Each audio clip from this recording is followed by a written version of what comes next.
اللهم صل على سيدنا محمد يا رب صل وسلم دائما ابدا على حبيبي. اللہ تعالیٰ نے فرمایا کہ کیا آپ نے ایسے شخص کو دیکھا جس نے اپنی خواہشات کو خدا بنا لیا ہو، معبود بنا لیا ہو. معبود کسے کہتے ہیں؟ جس کی عبادت کی جائے، جس کو فالو کیا جائے، جس کی غلامی اختیار کی جائے. دنیا میں ہر دور میں انسان کا کوئی نہ کوئی معبود رہا ہے، کوئی نہ کوئی معبود رہا ہے، کوئی نہ کوئی خدا رہا ہے. جو اللہ کا انکار کرنے والے لوگ ہیں، جو اللہ کو نہیں مانتے بلکہ کسی خدا کو مانتے ہی نہیں ہیں، وہ یہ کہتے ہیں دیکھو یہ تو انسان کی گڑھی ہوئی باتیں ہیں کہ کوئی گاڈ ہے.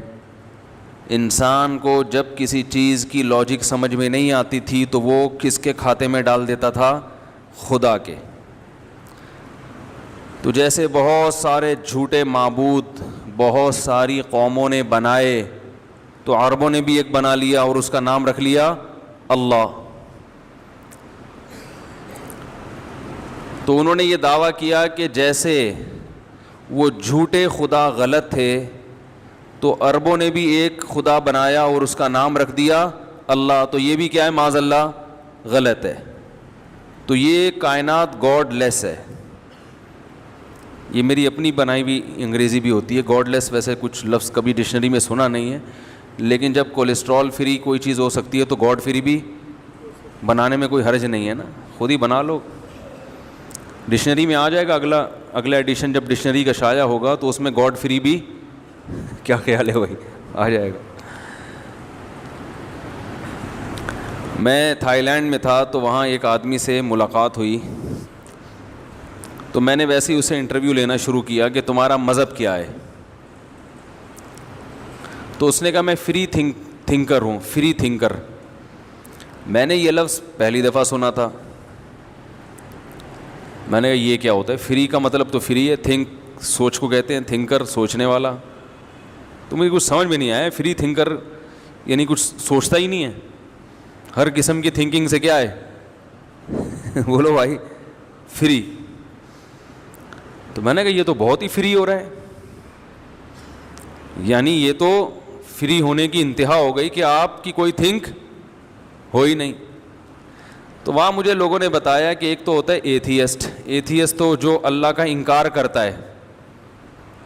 تو فری تھنکر سے اس کی مراد یہ ہے کہ نہ یہ انکار کرتا ہے نہ یہ اقرار. یہ کہتا ہے کوئی نظریہ رکھنا سرے سے ضروری ہے ہی نہیں، کوئی نظریہ کوئی کانسیپٹ رکھو ہی نہیں. یعنی اس بحث میں پڑھنے کی کیا ضرورت ہے کہ اللہ ہے یا اللہ نہیں ہے، اس کائنات کو کسی نے بنایا ہے یا بنایا نہیں ہے. کیونکہ اگر یہ کہو گے کہ بنایا ہے تو جو انکار کرتے ہیں کہ نہیں بنایا یہ خود سے بنی ہے وہ آپ سے بحث میں الجھیں گے. اور اگر آپ یہ کہتے ہو کہ اس کائنات کو کسی نے نہیں بنایا خود سے بنی ہے تو مذہبی لوگ آپ سے بولو نا بھائی بحث کریں گے نا. وہ دلائل سے ثابت کریں گے کہ اللہ ہے اور آپ کہتے ہو نہیں ہے، تو جو ہے والے ہیں وہ ثابت کریں گے. آپ کہتے ہو کہ ہے تو جو نہیں والے ہیں وہ ثابت کریں گے. تو اپنے آپ کو اس قسم کی تمام ٹینشنوں سے کیا رکھو میرے بھائی، فری ہو کے زندگی گزارو. جب کوئی آپ سے آگے پوچھے کہ کوئی اس کائنات کو بنانے والا ہے، آپ کو کیا کرنا ہے بھائی؟ اگر ہے تو کیا کریں؟ کوئی پوچھے کہ نہیں ہے تو بھائی ہم یہ بھی نہیں کہتے نہیں ہے، ہوگا تو ہوگا، نہیں ہے تو نہیں. تو ہم نے کیا کرنا ہے بھائی؟ ہم نے یہ کرنا ہے کہ میرا پیٹ کیسے بھرے گا، میرے بچوں کا پیٹ کیسے بھرے گا. لائف کو ہم انجوائے، بولنے کوئی پابندی نہیں ہے بھائی، ہم نے مزے کی زندگی گزارنی ہے. کیونکہ ان کا یہ کانسیپٹ ہے کہ جو اللہ کو مانتے ہیں وہ بھی پیٹ کی فکر کرتے ہیں، جو نہیں مانتے بولو نا وہ بھی پیٹ کی فکر کرتے ہیں. جو خدا کو مانتے ہیں وہ بھی کھانے پینے کی فکر کرتے ہیں, جاب تلاش کرتے ہیں, ترقی کی کوشش کرتے ہیں. جو نہیں مانتے وہ بھی ترقی کی کوشش. تو کرنا کیا ہے؟ تو اسے کیا کہتے ہیں؟ تمام قسم کی تھنکنگ سے فری. تو یہ ہیں فکر لیس لوگ. انہیں کیا کہیں گے؟ فکر لیس. انہیں کوئی ٹینشن سرے سے ہے ہی نہیں.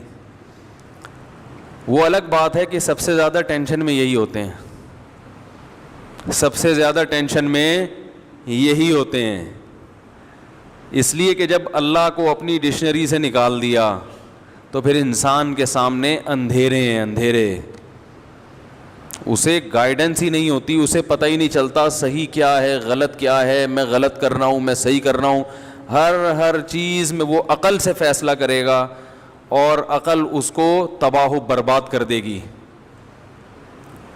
کیونکہ عقل سے بہت ساری چیزیں حل نہیں ہوتی. دیکھو یہ میں مثال سے سمجھاتا ہوں. موضوع میرا کیا ہوتا ہے کہیں اور چل پڑتے ہیں, لیکن چلو دعا یہ کی ہوتی ہے اللہ جس چیز میں لوگوں کو زیادہ فائدہ ہو ادھر ہی لے چل ہمیں. کیا خیال ہے بھائی؟ دیکھو اس کی مثال ہے, آپ کا ارادہ تھا سوراب گوڈ پہ ٹکے کھانے کا. آپ نے اپنے دوست سے کہا یار چلو سوراب گوڈ چلتے ہیں, جو دمبے کے تکے ہیں جو حقیقت میں بھینس کے ہیں, دمبے کے نام پہ بکتے ہیں, چلو وہ کھانے چلتے ہیں. سنا ہے وہاں افغانی پلاؤ بڑی مزے کی ہوتی ہے. منزل آپ کی کیا تھی بھائی؟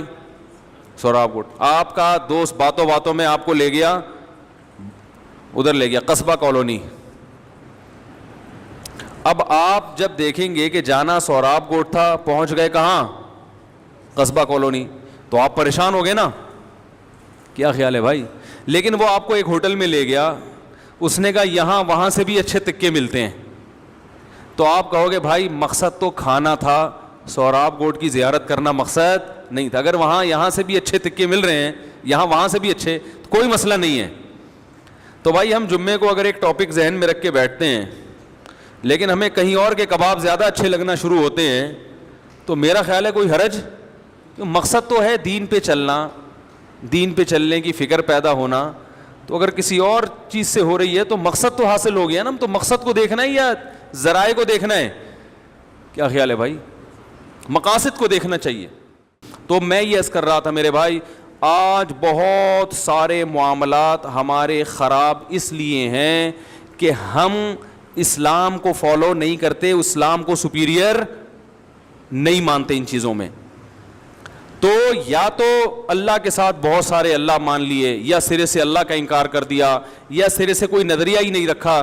یہ تمام راستے آپ کو جہنم کی آگ کی طرف لے کے جائیں گے, تمام راستے آپ کو بے سکونی کی طرف لے کے جائیں گے.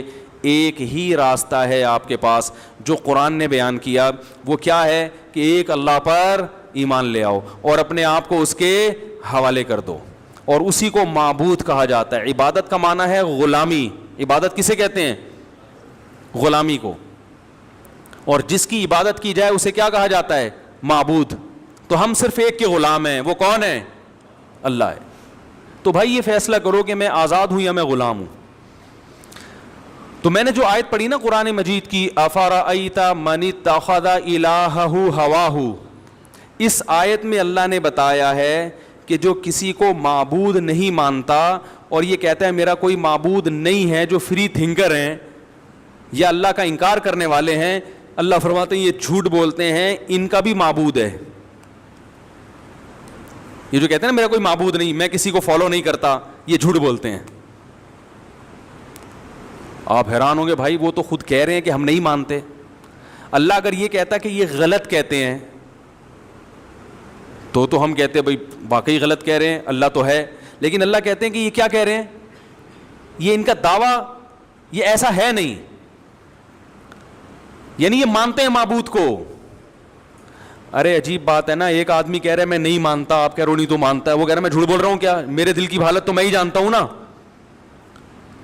تو اللہ کہہ رہے ہیں کہ نہیں ان کے دل کی حالت تم نہیں جانتے, یہ خود بھی نہیں جانتا, میں جانتا ہوں. یہ جو کہہ رہے ہیں میں کسی کو معبود نہیں مانتا, غلط کہہ رہے ہیں. یہ اپنی خواہشات کو خدا بنا کے بیٹھے ہوئے ہیں. دیکھو معبود اسے کہتے ہیں, آپ جب کسی کے غلام ہو نا, تو جب وہ کسی بات کا آرڈر کرتا ہے تو اس آرڈر کے پہ چلنے کے لیے لاجک نہیں پوچھی جاتی. دیکھو دوست آپ کو آ کے کہے گا کہ یہ کام کرو, آپ کہیں گے کیوں, کیا خیال ہے بھائی کیوں کروں, وہ وجہ بیان کرے گا. لیکن تھانے دار آیا اور کہہ رہا ہے موبائل میں بیٹھو, تو آپ ایک دو دفعہ پوچھ تو لیں گے بھائی احتیاطاً کیوں, لیکن وہ وجہ بتانے کا پر مکلف وہ کہے گا تھانے میں چل کے بتاؤں گا. تو بیٹھنا پڑے گا نا آپ کو. وہ کارڈ دکھائے گا بھائی میں تھانے دار ہوں, میں وردی میں آیا ہوں, مجھے حکومت نے اجازت دی ہے کہ میں آپ کو, میرے پاس عدالت سے نوٹس آیا کہ اس بندے کو اٹھا کے لے آؤ. تو آپ کو مطمئن کرنا ضروری نہیں ہے, عدالت نے نوٹس بھیجا اس کو اٹھا کے لے آؤ. کیا خیال ہے؟ دوبارہ بتا دیتا ہوں, بھی سمجھ میں نہیں آیا. تھانے دار آیا, فرض کرو گیٹ پہ کھڑا ہوا ہے, بولے باہر آئیں. آپ باہر آئے کہ نہیں, موبائل میں بیٹھیں, یہ عدالت نے نوٹس دیا ہے کہ اس بندے کو اٹھا کے لے آؤ, اریسٹ کرو. آپ کہیں کیوں, وہ کہیں ایکچولی بات یہ تھی کہ آپ پر چوری ثابت ہوئی ہے. آپ کہیں نہیں یہ بالکل غلط ہے. وہ کہے, اب تھانے دار کہہ رہے وہ اصل میں عدالت میں گواہوں نے سے ثابت کیا. آپ کہہ رہے ہیں وہ گواہوں کو میں جانتا ہوں, وہ تو خود چور ہیں. اب ایس ایچ او صاحب کہہ رہے ہیں کہ بھائی وہ اصل میں نہیں, ایسا نہیں ہے, یہ بات ثابت ہو چکی ہے کہ وہ چور نہیں ہے, آپ چور ہیں. آپ کہہ رہے ہیں نہیں آپ کو غلط انفارمیشن ملی ہے.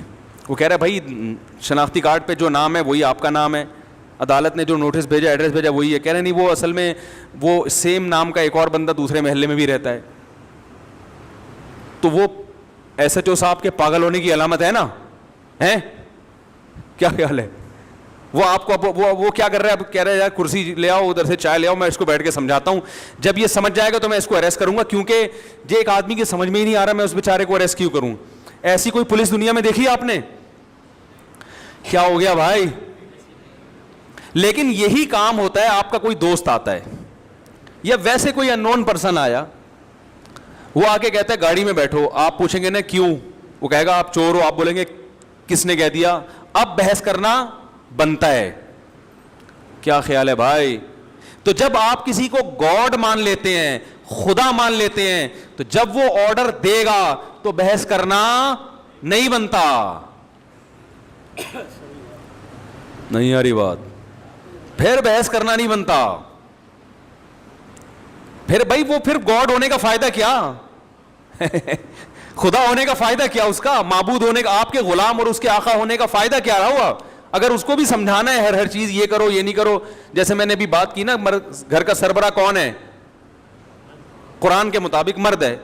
اب خواتین بحث کرتی ہیں, تو بھائی اگر آپ نے بحث کرنی ہے تو اسلام چھوڑ دو. اب بولو میں مسلمان نہیں ہوں, میں اسلام کو نہیں مانتی, میں اللہ کو نہیں مانتی, میں قرآن کو نہیں مانتی, ختم. پھر انگریز بن جاؤ تو پھر آپ کو سمجھایا جائے گا یہ ایکچولی یہ, تو پھر آپ کی بحث, تو وہ پھر بحث کر کے انہوں نے کہا کوئی کسی کا سربراہ نہیں ہے. وہ انگریز نے کہا اتنی گھنٹے لگا کے کون سمجھائے گا یار کون سربراہ ہے, تو انہوں نے کہا کوئی سربراہ نہیں ہے, لائف کو بس کیا کرو, انجوائے کرو. ٹھیک ہے نا؟ تو انہوں نے ان ٹینشنوں سے اپنے آپ کو آزاد کر لی. تو ساری ٹینشنیں اسلامی معاشرے میں اور خاندانی نظام کو بچانے کے لیے. آپ میرے پاس ایسے کیس بھی آتے ہیں, میاں صاحب گھر میں خرچہ ہی نہیں دے رہے, تو ان کو جب کہا جائے بھائی خرچہ تو آدمی کے ذمہ ہے, وہ کہے نہیں بھائی اتنا کماتی ہے, اتنی ماشاءاللہ اللہ نے اس کو نوازا ہے, اتنے ابا سے, تو مجھ سے کیوں مانگتی ہے؟ تو ہم ان سے کہیں گے بھائی جان خدا کا حکم کیا ہے کہ ذمہ داری کس کے کندھوں پہ ہے؟ میں نے کہا بھائی آپ کی بیگم کو 3 کروڑ کے پلاٹ بھی اگر وراثت میں ملے ہو نا, تو پھر بھی, اور آپ رکشا چلاتے ہو, پھر بھی ذمہ داری آپ پر ہے, اس پر نہیں ہے. کہ نہیں کیوں؟ تو کیوں کا مطلب ہے کہ آپ اللہ کو اللہ بولو نا نہیں مانتے. بھائی اللہ کو اللہ مانیں گے تو اللہ نے کہہ دیا ایک نظام بنا دیا, تو آپ کو فالو, آپ کی سمجھ میں آئے یا نہ. اللہ نے کہا بہن کو وراثت دو, کہا نا اللہ نے. ابھی دیکھو ایک خاندانی لوگ آئے تھے, ابھی انہوں نے ایک مسئلہ پوچھا کہ ہمارے والد صاحب, ابھی جمعے کی نماز سے پہلے انہوں نے کہا کہ ہمارے والد صاحب نے زندگی میں ہماری بہن کو پورا ایک مکان دے دیا تھا, اور کہا تھا کہ میرے مرنے کے بعد اب تمہارا وراثت میں حصہ نہیں ہے, کیونکہ میں زندگی میں تمہیں دے رہا ہوں. والد صاحب کا انتقال ہو گیا, اب وراثت میں ایک مکان ہے, تو بھائی مجھ سے پوچھ رہے ہیں کہ کیا اس بہن کا حصہ ہوگا کہ نہیں ہوگا. میں نے کہا بھائی ہوگا. میں نے کیا کہا؟ بھائی ہوگا. وہ کہہ رہے ہیں نہیں وہ تو ایگریمنٹ ہوا تھا, بہن بھی اس پہ راضی تھی کہ میں یہ مکان لے رہی ہوں اور مرنے کے بعد میں حصہ نہیں لوں گی. میں نے کہا یہ ایگریمنٹ شریعت میں کل عدم ہے, اس کی کوئی حیثیت نہیں ہے, کیونکہ جو حق آپ کا ابھی ہوا ہی نہیں ہے, آپ پہلے سے اس سے دستبردار نہیں ہو سکتے. میں آپ سے کہوں کہ فیوچر میں جتنے پیسے آپ کے ذمے میرے ہوں گے وہ ابھی سے میں نے معاف کر دیے, وہ نہیں معاف ہوتے. جب پیسے ہوں گے تو پھر معافی کا اعتبار ہوگا. تو وراثت کا حق آتا ہے باپ کے مرنے کے بعد, تو بہن کا ابھی حصہ آیا ہی نہیں ہے تو وہ معاف پہلے سے ہو ہی نہیں سکتا. میں نے کہا پورا پورا حصہ دینا پڑے گا, اور وہ جو مکان زندگی میں دیا وہ غریبی. اب ایسے موقع پہ عام طور پہ لوگوں کے چہروں پہ آ جاتی ہیں سلوٹیں, سوال کرتے ہیں کیوں ہمارا اتنا نقصان, ہم تو دھوکے میں آ گئے. لیکن یہ بڑے خاندانی لوگ تھے, انہوں نے کہا ٹھیک ہے ہم ان کو حصہ دیں گے, بس ہم یہ پوچھنا چاہ رہے تھے اسلام کیا کہتا ہے. سمجھ میں آ رہی ہے بات؟ نہیں آ رہی؟ آ رہی ہے. تو بھائی اللہ کا مطلب ہی یہی ہے کہ جب ایک بات اللہ نے کہہ دی وراثت کی, تو اللہ نے قرآن میں اصول بیان کر دیا نا کہ مرنے کے بعد ہے, وہ زندگی میں نہیں ہے. تو یہ خاندانی لوگ ہوتے ہیں, کم از کم ایک طرف تو ہوئے ہوئے ہیں نا. ایک ہمارا تو پتہ ہی نہیں چل رہا کہ کدھر ہیں ہم لوگ, ہیں کیا. ایک بحث لامتناہی شروع ہو جاتی ہے. تو جب اللہ کو اللہ مان لیا تو اللہ کے احکام میں یہ کہنا کہ کیوں انشورنس حرام ہے نا, کیوں اسلام میں صحیح بخاری صحیح مسلم کی حدیثیں ہیں, غرر بھی حرام, قمار جوا بھی حرام, اور سود بھی حرام. اس کی وجہ اللہ نے نہیں بتائی, حکمتیں بتائی ہیں, لیکن اصل وجہ یہی ہے کہ بس اللہ نے حرام کر دیا. اب انشورنس میں بھائی یہی ہو رہا ہے, ابا مر گئے تو پیسے ملیں گے, نہیں مرے تو وہ رقم انشورنس کمپنی کا پروفٹ کمانے کا یہ طریقہ شریعت میں حلال بولو بھائی نہیں ہے. کہ ان کی گاڑی کو ٹکر لگ گئی تو انشورنس کمپنی کا نقصان, ٹکر نہیں لگی تو کلائنٹ کا نقصان, کہ اس کی ساری قسطیں انشورنس کمپنی کھا جائے گی. یہ کون سا طریقہ ہے پیسے کمانے کا بھائی؟ ایک صاحب مجھے کہنے لگے میرا اس بیٹے کی میں نے انشورنس کروائی ہوئی ہے کروڑوں روپے کی, یہ مر گیا کروڑوں روپے ملیں گے. میں نے کہا یہ کون سا طریقہ ہے, بچہ مر گیا تو کروڑوں روپے مل رہے ہیں, اور نہیں مرا تو فائدہ کس کا؟ انشورنس کمپنی کا, جو آپ کی قسطیں ہر مہینے جا رہی ہیں. یہ تو قمار ہے. پیسے گئے تو حادثہ ہو گیا تو پیسے آ گئے, نہیں ہوئے تو پیسے, یہ باہمی تعاون نہیں ہے, بزنس ہے یہ, اور یہ حرام طریقے کا بزنس ہے. تو اب جن کو بتا دو نا بھئی اللہ کا قانون ہے انشورنس حرام ہے, وہ کہتے ہیں بھئی میں جاب چھوڑ دوں گا, ختم, یا میں توبہ کروں گا اللہ سے, غلط کر رہا ہوں میں. سود حرام ہے بھائی, سودی بینک میں جاب بھی حرام ہے, یار توبہ کروں گا, دعا کریں مولوی صاحب. یہ تو انسانوں والا طریقہ ہوتا ہے. اور کیوں کیوں کیوں؟ یہ اس کی علامت ہے کہ آپ اللہ کو اللہ نہیں مانتے. اور جو اللہ کو اللہ نہیں مانتا, پھر قرآن کہتا ہے وہ اپنی خواہشات کو اللہ مانتا ہے. اس کا دل جو چاہے گا پھر وہ اس سے لاجک نہیں پوچھے گا. نہیں یاری بات. یعنی جس کو خدا مان لیا تو اس کا مطلب اس کے حکم پر عمل کرنے کے لیے اس حکم کی لاجک سمجھ میں آئے یا نہ آئے یہ ضروری نہیں ہے. تو اللہ فرماتے ہیں جو اللہ کو اللہ نہیں مانتے, جن کا ایک خدا نہیں ہے, ان کی خواہشات ان کے خدا ہیں, اور پھر ان کا ایک نہیں ہے, سینکڑوں, جتنی خواہشات ہیں اتنے سارے ان کے خدا ہیں. شرابی کا خدا کیا ہے؟ اس کی خواہش. جب اس کا دل چاہتا ہے میں شراب پیوں تو وہ اس دل سے پوچھتا ہے کہ کیوں ہے. اگر یہ عقل سے پوچھتا ہے, اگر عقل سے پوچھے گا عقل کہے گی بھائی اس کے یہ نقصان ہے, جگر کو نقصان ہوتا ہے اور لت پڑتی ہے. یہ جو تم سکون کی تلاش میں شراب پی رہے ہو, اس سے تمہیں شراب کی لت پڑے گی, تمہیں ہر تھوڑی دیر بعد دوبارہ سکون چاہیے گا. اچھا چلو تم پی کے بہکتے نہیں ہو ہیں ٹھیک ہے نا, تم اتنی پیتے ہو کہ کنٹرول میں رہتے ہو, تو کنٹرول میں رہنے کا بھی اس کے بھی نقصانات ہیں, کنٹرول میں رہ کے پینے کے بھی نقصانات. پھر آپ یوٹیوب پہ سرچ کریں کہ جن ملکوں میں شراب الاؤ ہے, شراب کی وجہ سے کتنے قتل ہوتے ہیں, کتنے ایکسیڈنٹ ہوتے ہیں. میں ایک PIA کے پائلٹ سے میری دوستی ہو گئی, میں نے ان سے پوچھا کہ میں نے کہا امریکہ میں تو اتنی شدید سیکیورٹی ہے, وہاں ہوائی جہاز کے حادثے کیسے ہو جاتے ہیں؟ وہ تو اتنے ایکوریسی کا وہاں کا سسٹم ہے. چلو ہمارے یہاں ٹرین ادھر سے ادھر ٹکرا گئی کیونکہ وہ جو کھینچنے والا تھا وہ اتفاق سے زیادہ گٹکا کھا لیا تھا اس نے, یا وہ سو گیا تھا, اور اس کو یہ بھی پتا تھا کہ ٹرینوں کو آپس میں ٹکرا دو کیس ویس کچھ بھی نہیں بنے گا. تو بہت کچھ ہو جاتا ہے نا, وہ چیچڑے اڑا دو, یہ کر دو, وہ کر دو, تو کتا سامنے آ گیا ہے بھائی کیا خیال. تو ہمارے یہاں تو بہت کچھ ہو رہا ہے, ان کے یہاں اتنا ایسی دھاندلی نہیں ہوتی. ہمارے یہاں تو وہ جو جہاز گرا تھا نا جس میں جنید جمشید شہید ہو گئے, مجھے ایک PIA کے عملے کے کسی شخص نے بتایا کہ پہلے بتا دیا گیا تھا کہ اس کا انجن صحیح نہیں ہے, یہ گر سکتا ہے, اس کے باوجود وہ جہاز اڑایا گیا ہے. یار دنیا میں کہیں ایسی دھاندلی ہوتی ہے بھائی؟ بتایا اور پھر کیس بھی نہیں بنا کوئی. یعنی یہ اس سے بڑا جرم ہے, یہ اس سے بڑا جرم ہے. وہ اوپن ہی نہیں کیا گیا پبلک کے سامنے کہ یہ جہاز گرا کیوں. وہ بلیک باکس ہوتا ہے نا, اس میں تو ساری ریکارڈنگ ہے, وہ یہاں کھلا ہی نہیں ہے, کوئی پوچھنے والا نہیں ہے. تو کیا کہہ رہا تھا میں, یہ کہاں سے بات آ گئی؟ ہاں میں یہ کہہ رہا تھا, تو میں نے وہ پائلٹ سے پوچھا, میں نے کہا یار وہ امریکہ میں اتنے جہاز جو وہاں بھی ظاہر گر جاتے ہیں, انہوں نے کہا وہاں زیادہ تر حادثات ہوتے ہیں پینے کی وجہ سے. حالانکہ پینے کے بعد ٹیسٹ ہوتا ہے, زیادہ تو نہیں پی رہی, اس کے باوجود بہت کچھ ہو جاتا ہے. پی کے پتہ ہی نہیں کہ پائلٹ کو وہ ایک چرسی سے کسی نے پوچھا نا کہ ہم نے سنا ہے کہ تم لوگ چرس پی کے تمہیں ایسا لگتا ہے جیسے ہم چاند پہ ہیں, کیا ایسا ہی ہے؟ اس نے کہا تو ابھی کہاں بیٹھا ہوں میں, ہے بھائی ابھی کہاں بیٹھا ہوں, ابھی چاند پہ ہی تو بیٹھا ہوں. کیا ہوا ہے؟ اچھا, یہ پہلے بتاتے نا.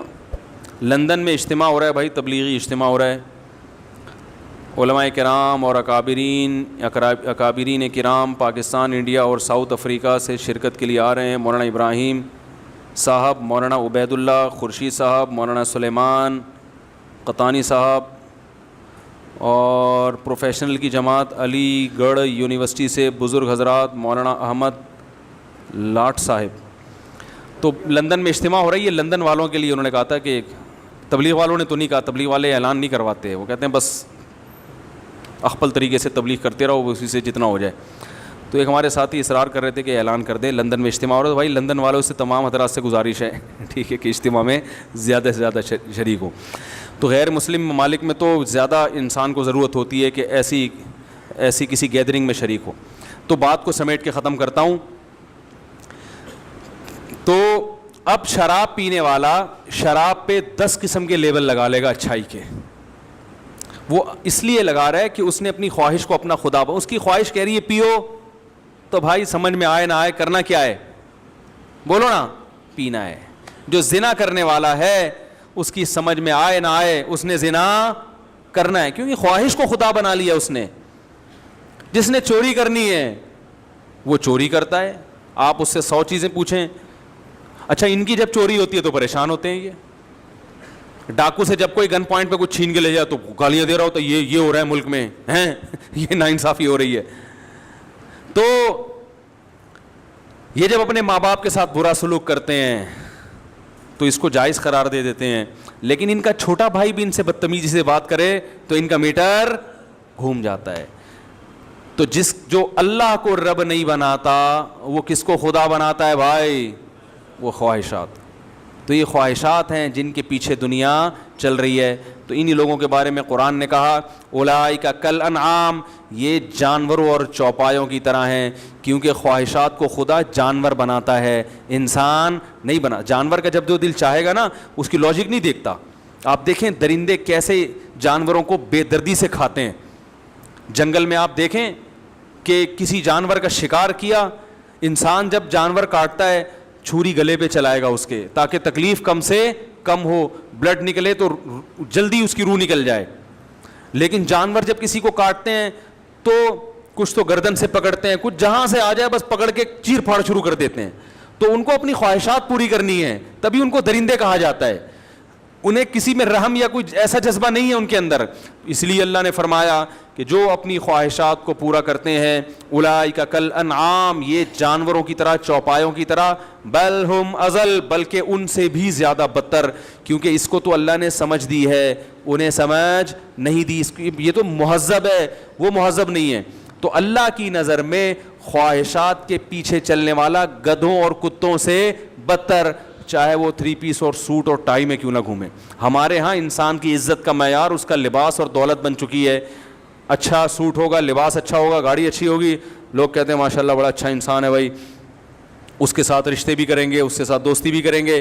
رکشے اور ٹماٹر بیچنے والوں کو لوگ اچھا انسان نہیں سمجھتے, اور جو سچ بول رہا ہوگا, اپنی خواہشات کو خدا نہیں بنایا, ایک نظریاتی انسان ہے, ایک ویژن ہے اس کا, اس ویژن کو سامنے رکھ کر زندگی, اور ویژن اچھا صحیح ویژن ہے, اس کو سامنے رکھ کر زندگی گزار رہا ہے, تو میرے بھائی اس کو لوگ اچھا انسان نہیں سمجھتے. وہ اس کی غربت کو دیکھتے ہیں, اس کے کپڑوں کو دیکھتے ہیں, اور اس کی جو ہے نا جہالت کو دیکھتے ہیں. جہالت سے مراد جس کو عرف میں جہالت, حالانکہ وہ شریعت کی نظر میں وہ پڑھا لکھا ہے. پی ایچ ڈی ڈاکٹر وہ شریعت کی نظر میں پڑھا لکھا نہیں ہے اگر وہ چور ہے تو, اور ایک جاہل آدمی وہ شریعت کی نظر میں پڑھا لکھا ہے اگر وہ چور نہیں ہے. تو یہ آخرت کا جو معاملہ ہے میرے بھائی, جس میں یہ فیصلہ ہوگا کہ اچھا کون ہے برا کون ہے, اس کا معیار بالکل ہی الگ ہے. یہ بالکل ہی ایک الگ کیٹیگری میں لوگ جو ہے نا ڈیوائڈ ہو جائیں گے قیامت کے دن. تبھی قرآن کہتا ہے بہت سے چہرے سیاہ ہوں گے مگر سفید ہو جائیں گے, بہت سے سفید چہرے سیاہ ہو جائیں گے.